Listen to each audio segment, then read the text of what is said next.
世界千变万化，新闻随时发生，一波为您追踪。各位观众大家好，今天是2022年4月28日星期四，欢迎走进一波热点。加拿大跨性别和中性性别人口普查数据。周三，加拿大统计局公布了有关于性别的关键数据，这是在2021年的人口普查中首次区分了出生时的性别和认同的性别。数据显示，每300名15岁以上的加拿大人中，就有1人认同自己的性别与他们出生时的性别不同。该群体人口总数为100815人。该年龄组中有41355人认同自己为中性性别，31555人认为自己是跨性别女性。另外，27905人认为自己是跨性别男性。年轻人比老年人更愿意公开自己是跨性别者。在20至24岁的人群中，约有 0.85% 是中性性别或跨性别者。其中，新斯科舍省为 0.48%， 育空地区为 0.47% 和哥伦比亚省为 0.44%。在各省和地区中，15岁及以上的跨性别和中性性别人口比例最高。52.7% 的15岁及以上的中性性别人群居住在加拿大6大城市中心之一，其中 15.3% 的中性性别人口居住在多伦多， 15.5% 的中性性别人群居住在大城市，而跨性别者的这一比例为 7%， 非跨性别者的这一比例为 4.7%。与此同时，加拿大官员表示，预计到2022年9月30日将正式批准血液服务的政策变化。无论性别或性取向如何，捐赠者都将因其高风险的性行为被筛查，取消男性在同性行为3个月内不能献血的禁令。加拿大卫生部说，根据新的筛查方法，加拿大血液服务局将引入一项基于性行为的献血者筛查问卷，该问卷将适用于所有血液和血浆献血者。温哥华市长提议空置商店税。温哥华市长 Kennedy Stewart 呼吁征收空置税，这将惩罚那些空置店面的房东。议员们一致支持市长 Kennedy Stewart 的一项动议，将空置房屋税提高到房产评估价值的 5%， 明年生效。Stewart 说，该市的一些社区正在努力应对 20% 或更高的企业空置率。他说，封闭的店面会降低社区的活力和安全性。该税将针对那些购买商业地产并让他们空置的投机者，依靠房产价值的增加，然后转手出售。他说，税收将阻止投机，增加商业空间的供应，甚至可能降低租金。Stewart 说，绝大多数商业地产所有者都是优秀的业主，他们正在积极寻求填补该物业。他们说，他们不是税收的目标。市政府工作人员2020年的一份报告发现，温哥华4/6的社区空置店面的比例已超过 10%。从2012年到2019年，在6个社区中，自有企业的数量减少了 16%， 而公司拥有的店面数量增加了 41%， 开发商拥有的数量增加了 71%。Stewart 无法说出投机者持有的房产比例是多少，但他表示，即使在繁忙的商业街上，甚至在对办公、零售和艺术家空间需求很高的情况下，整个城市多年来仍然令人困惑的空无一人。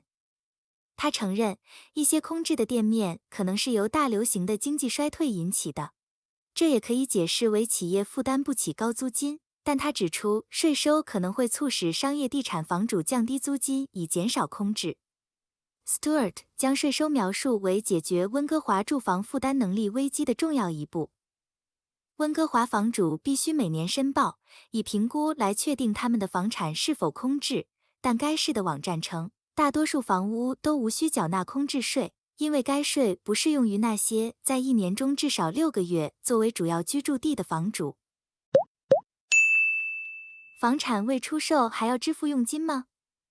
是的，一名法官命令一对 BC 省的夫妇向位于白石镇的 Stewart Century 21 Seaside Realty 支付$52,500的佣金。该机构列出了他们拥有的2处房产，尽管这些房产的销售从未完成。本州法官对 Mike 和 Jessica Armstrong 在 Arrock 湖上的2块地块的判决是：BC 房屋的标准上市合同允许只要有法律上可执行的销售合同，就可以收取佣金。它不需要实际销售完成。法庭文件显示，阿姆斯特朗夫妇于2017年5月与 Seaside 签署了一项标准的多重挂牌服务 MLS 协议，用于出售他们在 Mission 以东一个安静湖泊上的2个乡村小屋。他们后来还签署了一项有限的双重代理协议，允许经纪公司在交易中代表买方和卖方。2017年8月，一家名为 Vance Interest Investments 的公司同屋主签订了购买和出售协议，以购买这2块土地。合同价为135万加元，截止日期为2018年7月。当截止日期到来时，买家失踪了，7万加元的押金被阿姆斯特朗夫妇没收。Seaside 地产于2020年对阿姆斯特朗夫妇提起诉讼，要求他们支付佣金加上终止销售的利息。阿姆斯特朗夫妇后来向经纪人提出了第三方索赔，指控他违反了自己的受托责任，并误导了他们。虽然阿姆斯特朗夫妇声称经纪人违反了他对他们的委托义务，没有告诉他们即使没有完成房屋交割，他们也必须支付佣金，但法官说这是没有根据的。周一 ，BC 最高法院大法官 Sheila Tucker 在一份判决书中写道，佣金条款不是只需结束或完成交易才需支付。财产记录显示，阿姆斯特朗夫妇仍然是这2处房产的所有者，在2022年的评估中，现在的价值已超过223万加元。核警告是冲突螺旋式上升的标志吗？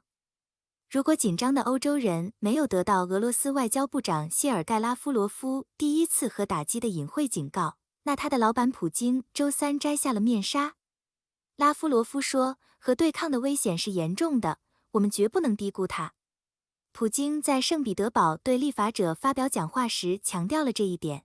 如果外部有人试图干预正在发生的事情，如果他们制造威胁，战略性的威胁，我们的报复，我们的反击将是瞬间的。他说，我们拥有所有必要的工具，没有其他人可以吹嘘的工具。我们不会吹嘘它们，我们会在必要时使用它们。普京的目标长期以来一直是削弱北约的团结。没有什么比核选择的威胁更能实现这一目标了。本周，美国国防部长奥斯汀在德国拉姆施泰因空军基地主持了乌克兰国防咨询小组的第1次会议。来自40个国家的代表出席了会议，以保持乌克兰储备充足的武器。拒绝供应重型武器的德国表示将发送50辆猎豹防空系统。加拿大表示将提供8辆由密西沙加的 Russell 制造的新型装甲车。但团结是脆弱的。据了解，俄罗斯的战术和打击被讨论过，包括德国在内的一些欧洲国家的反应比美国人的反应要不安得多。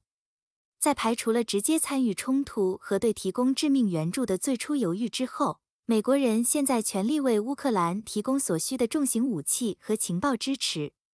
随着美国参与的扩大，普京的言论也变得更加尖锐，以至于他现在承诺在必要时使用核武器。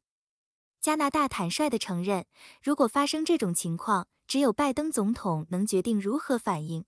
拜登已经含糊其辞地谈到了对俄罗斯核打击的回应。如果普京在乌克兰的一个城市投下1枚核弹，迫使乌克兰泽伦斯基立即投降，那么拜登从代理人战争转向直接战争的压力将是巨大的。一次示威式攻击虽然可怕，可能不会引发美国的核反应，然而这可能会导致直接派遣部队参战的压力。这样的决定可能会打破北约的共识。这些讨论不再是理论性的，这说明了敌对行动的不断升级。自第2次世界大战以来，确保核武器从不被使用的不稳定现状，其承受的压力比近60年前古巴导弹危机以来的任何时候都要大。总统拜登可能面临的处境将比肯尼迪总统时代更糟糕。谢谢各位的观看，一波帮您追踪全球热点。如果对您有帮助，欢迎点赞、关注并订阅，下期不见不散哦。